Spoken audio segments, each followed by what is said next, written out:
Wix Studio, the platform for agencies and enterprises to manage clients and projects with max efficiency, sharing Wix's SEO tech to help you drive growth.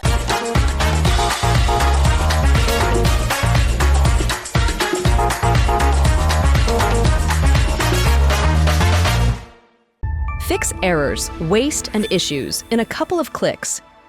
Get alerted whenever you're off track. Sign up at trueclicks.com. Hi, my name is Michel. For all of those that want to look at the slides, take your photo, I've come up with a very handy slug there, and I've also hidden it on the left bottom. Yeah, so not in hindsight, I should have done what Claire did, put it big on the top of your screen. Yeah, next time. First, a little bit about ourselves. So we are based in this beautiful building. It's the old monastery in the medieval center of Den Bosch in the south of the Netherlands. We are a startup. We're a Google Premier partner, and I have a history, which you might hear from my flawless English accent, at Google London, where I spent a good 8 years as a measurement specialist. A lot of those lessons we are putting into our software. We're really trying hard to be fully data-driven, and some of the insights I'll be sharing today are based on our data, our knowledge of clients globally. 3 key topics I'll be talking about today. What's new in local SEO? How do I impact my results? And how do I become an expert in 30 minutes? So sit tight. Let's start with what's new. So before we start, just a quick reminder that actually it should be us local SEOers on the main stage, because 46% of global search queries have a local intent. And there's a lot happening in the market, right? Digital Markets Act is supposed to make the internet a fairer and safer place. We've seen things happening, and we're in the middle of that change. And interesting quote from Near Media, I thought, is that had Google, while defending themselves in Brussels against, in terms of the compliance, did not position local as a vertical search, but did position shopping, hotels, and flights as vertical search. Now, despite Google not positioning local as vertical search, they are changing things. And what is interesting is that we used to look at the US, Greg, and it was quite easy because things would change in the US, and then 6 months or 9 months or a year later, they would arrive to our beautiful continent, and you kind of already knew what's coming. And I think now, under pressure of the Digital Markets Act, Google has started experimenting in Europe, on local at least. So we're seeing a lot of changes. I've literally seen a lot of SERPs coming by that I hadn't seen before. And this is the most common version that I'm seeing now. Simple search, best pizza in your hometown. And actually, there are now 2 local map packs. So Google My Business is controlling a huge part of that SERP. Interestingly, Google is also putting in some third parties, but the first local or the first normal result, and I think everybody except for the first 2 rows can't see it, is at the very, very, very bottom of the page. So you have to scroll down quite a bit before you can impact these kind of search queries with normal SEO. Also, in order to sort of counter, and I think it's to get ready for the Digital Markets Act, or at least to give, to already make it a little bit fairer and more open. Google is importing reviews from third-party sources. Now, I'm thinking, and I haven't tested this yet, I'm thinking Google will take those reviews at face value in terms of weigh them as much as the Google reviews, but I don't know that. So that will be a test that we will be running, but it's an interesting development, and I think because of the Digital Markets Act, also on social, Google including a Facebook link, a TikTok link on Google My Business, and this has been happening for a while. Actually, this is since October, but also making it a little bit fairer, a little bit more open to different players. Now, Search Generative Experience, and this is from a very reputable source, We don't see it coming yet. We think it's quite hard to really answer the question, who's selling the best pizza in your hometown? But it's going to come, and we're talking to a lot of our clients about how they can mitigate this and what's going to change and what's going to happen. And we're generally thinking a lot of rich content, reviews. I mean, those are going to be the main sources for Google to come up with an intelligent response on local. But we don't see it coming yet, and I'm slightly skeptical in terms of how this is going to really be good on that local level. Also, this is also, I mean, it's not new, but we see this increasing is the amount of information that Google is sourcing from its users to enrich Google business profiles. I had a good stint where literally every single time I went to the supermarket in the Netherlands, Google would ask me, are they selling ham? Do they sell this product? Do they sell that product? And we're increasingly seeing with our customers that there is a lot of user-generated content coming. Which we think brands need to address, and the faster they address that, the better. Another very, very interesting development, Google Merchant Center.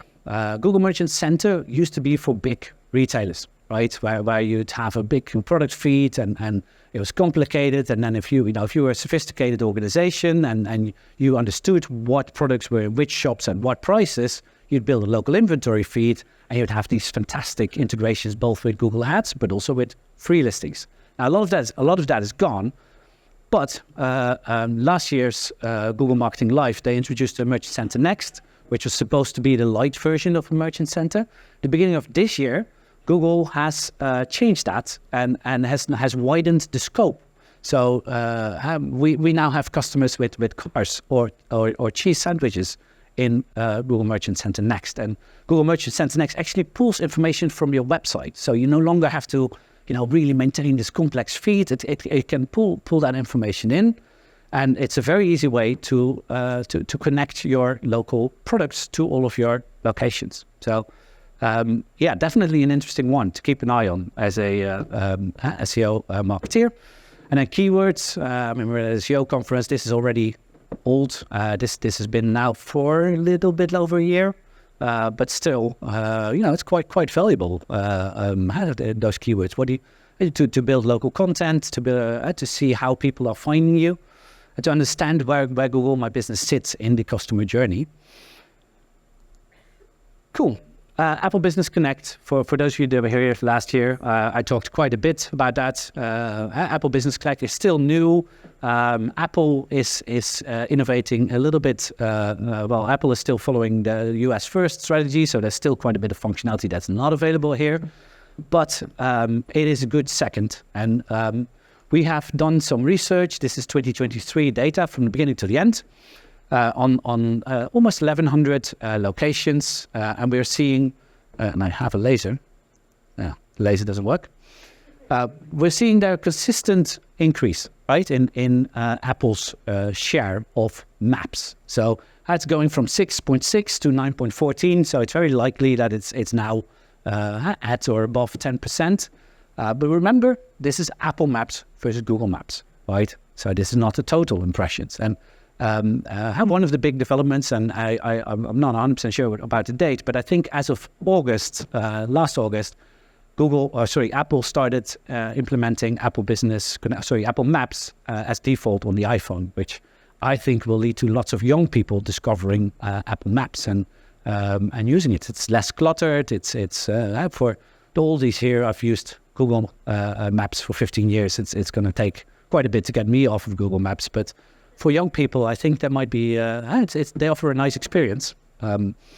So when you take in, this is the growth rate. So this, you can see as of sort of mid last year, the relative growth of the Apple Business Connect accounts impressions was bigger than the Google My Business growth. But, and this is the big but, if you take the map pack impressions into account, the second biggest platform, Apple, is 1%. So what we do tell our customers is that if this is the reality, then optimize the hell out of Google My Business first before you move on to the 1% or even the 0.1% that is being. Nice to have, but and depending a little bit, obviously, on your target market as well, right? It's different if you're on B2B than if you sell vegan sandwiches in the centers of European cities, obviously. Cool. So that was the first section, what's new. Second section is how do I impact results? I've tried to stay away from repeating myself a little bit from last year. But some things I will repeat, and Claire referred to this as well. I mean, the biggest possible impact you can make is testing. Now, 3 different types of tests, and not all of them are good for local SEO. I mean, on your left, your simple A/B test, which was the same test that Claire's customer applied to the posting. A user-based testing, which is impossible on local SEO. And incrementality testing. Now, incrementality testing we've applied for local strategies where we, include Google My Business and Google Ads and make a big increase, have control markets, and then you can really say something about the impact of good local marketing. But the medicine there needs to be big. So if you, in Google My Business, add a category, a secondary category, or you add a photo, I mean, don't expect a significant result in incrementality test. The A/B testing is a little bit better for that. Also, your software provider. We have a lot of players that we work with globally, from Canada to Japan and from Argentina to New Zealand. They impact growth. So we have seen and we've tested lots of different tools, and they impact growth. So we're pretty sure about 6% in impressions and 9% in actions. We tested Sign Up, Bar2, Yext, and Uber All as well. And it will not burn down anything here, but big differences in how they approach problems, in how they manage their service, in what they prioritize, and how they're priced. One consistent factor that we would recommend is to keep to not let them judge their own homework. So get an agency on board, get somebody on board that can place the bets in the right order, prioritize things, and can ask some critical questions. That is definitely something we've seen, and that's, I think, in marketing, online marketing generally, a good practice. Citations, social media links, and posts do not impact Google Business Profile's impressions. They don't. Citations, though, if your customers are on the network, you want to be there as well, right? If the customer is on that network, make sure you are as well. Social media links and posts do push your competitor down the SERP. We can't measure that in terms of what's the impact on impressions, but we do know that if you push somebody 5 centimeters or a few inches lower, and that's going to impact, right? Every inch is a bit of impact. So we do think that these things should be added. Reviews. I'm going to repeat this point from last year. Claire said it as well. I'm sure we will talk about reviews as well. They are super, super important. They are the authority or the backlinks of local SEO. And consumers read them. So consumers trust them as well, because they're difficult to influence. And 9 out of 10 people think it's as trustworthy as a recommendation from a friend, right? That's I find that pretty shocking, but I do read my reviews as well. Not if I'm buying chewing gum, but I do read the reviews if I'm buying something big, right? They're also a major ranking factor, real ranking factor. There's not perfect correlation. So if you do a simple, if you live in London and you search for a real estate company, whatever, you won't see it in perfect order. But in the top 3 and the next 3 and the next 3 almost always will have an average that is chronologically ranked or ranked on numbers. So they're a major ranking factor, and we have a lot of data, global data, and we know that every 1% increase in your reply rate impacts both your impressions and your actions with 0.31%. So if you want to look for an easy way to grow to grow impact. Start replying to reviews. Also, which is very human, if people see that you're replying to them, they're going to be a little bit less negative about your customer or about your company, because they're going to have to defend themselves, right? Which is a natural human response. And this is across a load of our customers. Also, and this is interesting, how long it takes to reply impacts. So you can see here at the bottom, again, sorry for the people in the back, you can see that actually when the average time it takes to reply increases, you can see the average conversion rate dropping, right? Which makes sense. Is this for all customers? No. So it's 90% of customers, which means that some people actually make the effort to reply, but are doing such a shitty job that people are actually running away from their business. So I don't know what they reply, what they're saying, but it says the quality of the reply also matters. But there is strong correlation between this, right? It's different across different sectors, by the way. Yeah. And that's something we're working on. We're constantly A/B testing for bigger customers. And we're seeing that reviews are a major ranking factor, major conversion factor. People ask us, what's next? How do I set a target? How do I grow reviews? And there's a whole I could probably fill 20 minutes with just that. But what we can do is we can reverse engineer the amount of reviews needed for a rank. Is it perfect? Is it guaranteed? No. But we are pretty good at seeing who's ranking where, or what keywords, keyword location combinations, and then pushing that back so that, and when you have a location that has 47 reviews, and you can see the top 5 on average, number 5 has 57, on average number 3 has 124, on average the top one has 293, and you have a rough indication of what target you want to set for your customer or for your business or for your local store manager. Cool. How to be an expert in 30 minutes, right? Very simple. And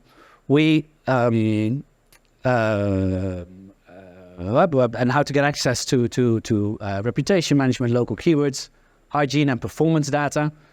Quite simple, for free. Even if you do not have access to the company's credit card, no problem. If you go for a pitch, no problem. If you wanted to just have the conversation about local, or whatever reason you can find. We have worked out an online onboarding, super simple. You click the start a free trial, and that takes you to this great page where you can give us access via an email. That could be a agency email, direct email, doesn't matter. It can be manager, owner, doesn't matter. If you authorize that, then you go through this lovely process, and we will, our API will pull in all of the data on behalf of the Google account that you've just authorized, and you'll be looking at the wheel of death for a good 5 minutes, 10 minutes. Don't close your browser, please. If we are a startup, so if it doesn't work, refresh the page. I mean, that's the little asterisk at the bottom of the page. But you will be dropped into our full software in 5 to 10 minutes while we load the other data. And that gives you everything. So you can post, you can upload photos, you have performance data, you have 18 months of data, you have a full hygiene scan. And you can walk into any meeting sounding like you know what you're talking about and have the data to back you up. You will be getting an automated email as well with a calendar link. There's more. We also have the coolest stickers. So come by our stand. They're nice and they're not. We do not want to take over your entire laptop. They're nice little things. They fit in a little corner, and that way you won't forget our name or our website. And you might remember us the next time you have a customer inquiring about local. So that's it from my side. 30 seconds back for the next speaker. Thank you.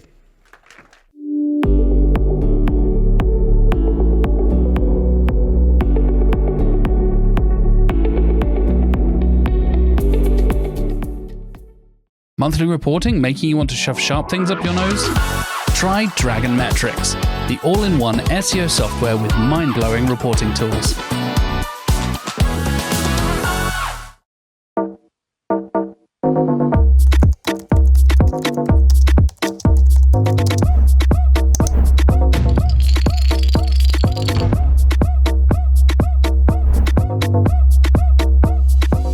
Demand sphere. Limitless visual insights from the SERPs. Unlimited dashboards and users. Easy to use and easy to scale your growth to new levels.